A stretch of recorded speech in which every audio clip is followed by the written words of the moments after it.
आता गाडी घेऊन तेवढ्याच काही खर्च थांबत नाही. तर खूप दिवस झालं पार्किंगला गेट बसवायचं होतं, तर गाडीच्या निमित्ताने ते काम सुद्धा निघालं करायला. आणि त्यानंतर आहे ना खूप दिवस झालं तूपसुद्धा बनवायचं होतं. तर फायनली म्हणलं चला आज तूपसुद्धा बनवून घेऊया. छान असं मिक्सरला फिरून घेतलं आणि तूप करण्यासाठी टाकलं आणि बघू शकता खूप छान असा खमंग वास सुटला होता. पण आज खाऊचं पान, तुळशीचं पानं वगैरे काहीसुद्धा नाही टाकले. थंड झाल्यावर कमीत कमी 1-1.5 किलो तूप झाला असेल. आणि तूप बघू शकता तुम्ही स्टीलच्या डब्यात काढलं होतं. आणि ह्या अगोदर आपल्या चॅनलवर आहे ना डिटेलमध्ये तुपाचा व्हिडिओ टाकलेला आहे.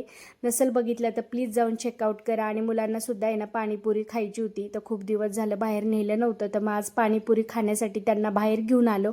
आणि त्यानंतर मुलांना पाणीपुरी खाताना बघून आहे ना मला सुद्धा आहे ना ओली भेळ खाण्याची इच्छा झाली. आहोंना सुद्धा ओली भेळ खायची होती, तर मग दोघांसाठी ओली भेळ सांगितली. आणि घरची पाणीपुरी आणि बाहेरच्या पाणीपुरीमध्ये ना खूप फरक पडतो. मी खूपदा घरी बनवायचा प्रयत्न केला पण तशी काही झाली नाही. तर आहोनी मी इथे एन्जॉय केली ओली भेळ. तर तुम्हाला आजचा व्हिडिओ कसा वाटला मला कमेंटमध्ये नक्कीच सांगा. भेटूया उद्याच्या ब्लॉगमध्ये. बाय.